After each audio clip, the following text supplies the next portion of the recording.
Hey guys, welcome back. Drip Coach here, where we don't trust, we verify, and operate with integrity and transparency.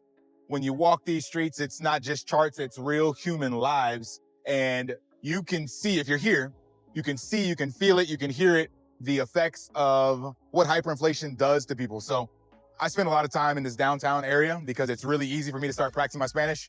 And even though it's probably one of the more dangerous areas, I find it interesting. But the reason I bring this up is because Venezuela, the next door neighbor, is still experiencing hyperinflation.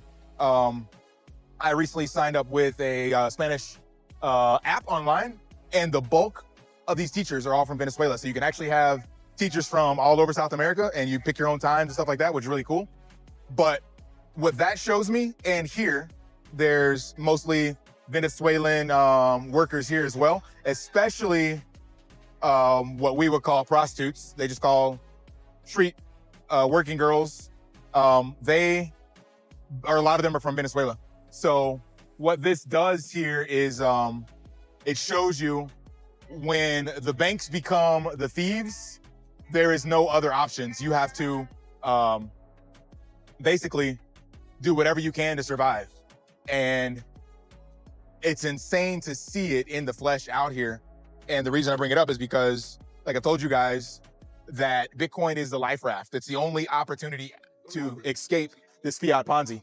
And some countries, this is a Jack Mahler's thing. I can't remember, maybe somebody else is like, we all can buy a ticket onto the boat, but the price we pay is going to be different depending on when you decide to get on.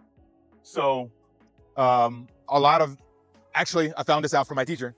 A lot of people in Venezuela use USDT because there is still, literally, as of right now, this video, October 13, 2025, about a 200 to 300% difference between the black market USD price, so like getting dollars, and the official.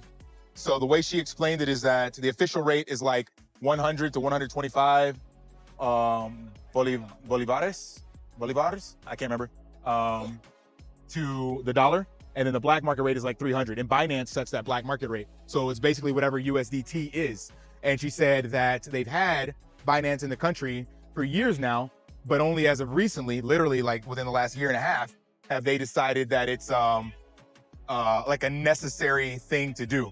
So the dollar, like there, she said things were getting better, but it just started getting worse all over again. Here's some cool street art.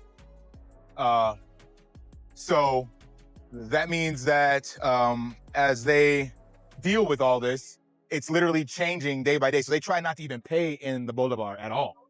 And most of them try to get dollars and get paid in dollars. So on the app that I use, they're actually paid in dollars.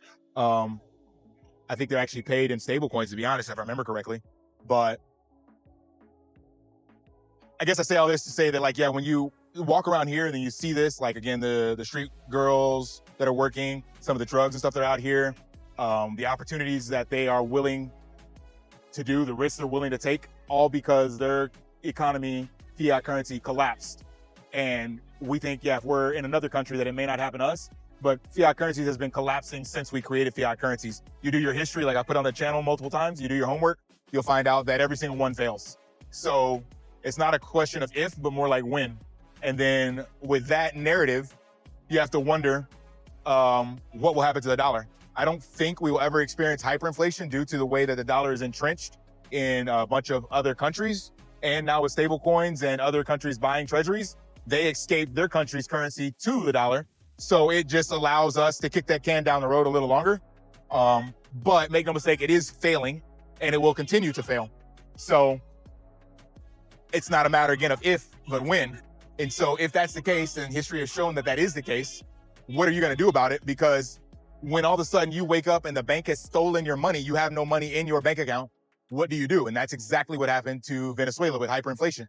They essentially, the bank or the government starts jacking up prices, and the money you thought you had no longer buys anything.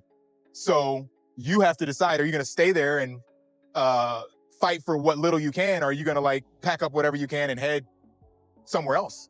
And for them, I think it's been over like 2 million to 3 million Venezuelan migrants have come here to Colombia. So that has a double impact. So you got to think, how does that impact the ones that are leaving? then how does that impact the neighbors, the neighboring country? Because they have to absorb that. What does that do to that economy? So it's not like this independent bubble. This thing ripples and affects everywhere.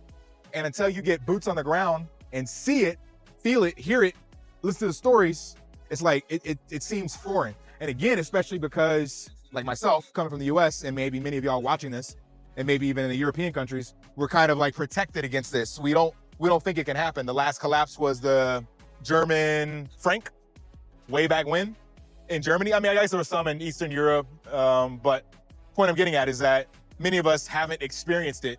So it doesn't really leave that sour taste in your mouth, but it's literally happening right now in real time.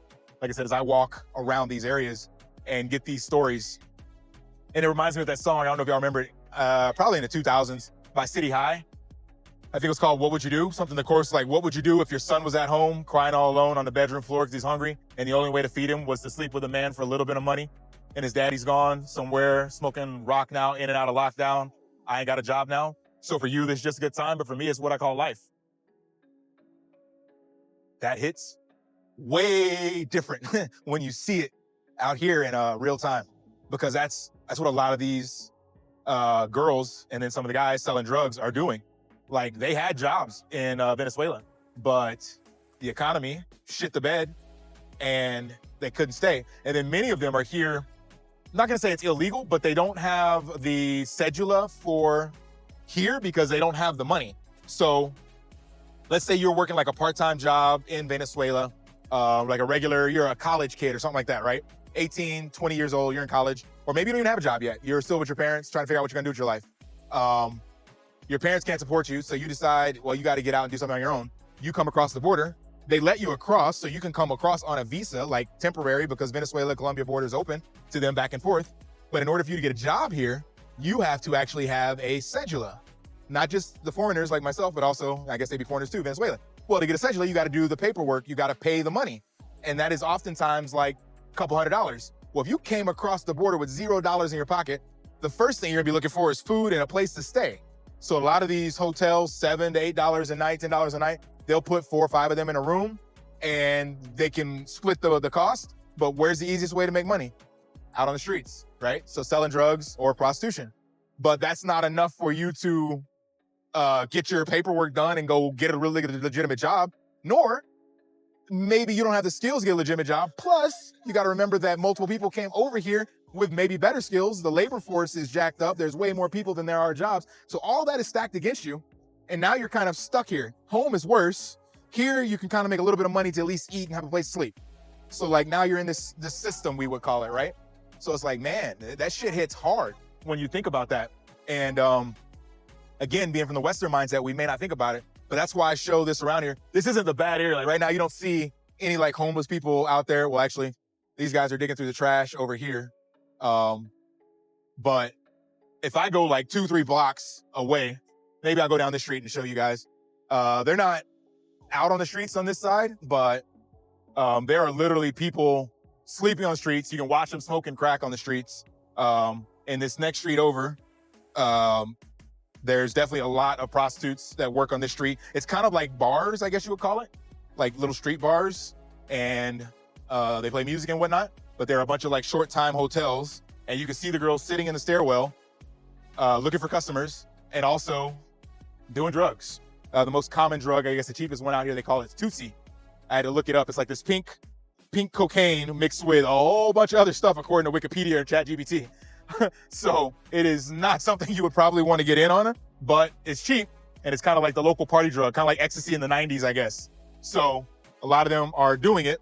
And then now, again, you're in that system. So let's think about it. If you came over here and a young female, you have no job, you meet a guy, he lets you stay with him, get you hooked on drugs, you got to pay the drugs back.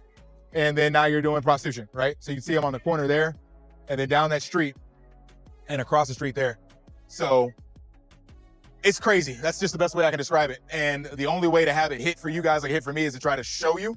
And the more time I spend down here, as I get better Spanish, maybe I can do some interviews and give you guys some info. I'm trying to get my Spanish teacher, the one from Venezuela, to give me, to do a, what would you call that? Like a live stream or a pre-recorded or whatever. So I can get like feedback directly from her. So you guys can hear like what hyperinflation is actually like. Because me talking about it is very different than what it really is. So trying to drive that point home. And the point is, a TLDR, if you haven't figured it out, stay humble, stack sats, because hyperinflation is coming to a country near you, government corruption is coming to a country near you, and fiat collapse is coming to a country near you. And the only way out of all of those is Bitcoin. And even if you don't believe in Bitcoin, you have to ask yourself, what other options are there? If you know your government is shit, you know the fiat currency is shit, it's like, well, what other options are there? Like, you know that leads to a dead end, that leads to a cliff. So if that's the case, what other door can you go down? That's kind of how I got orange pilled. So that's where I'm at, trying to share that information with you guys.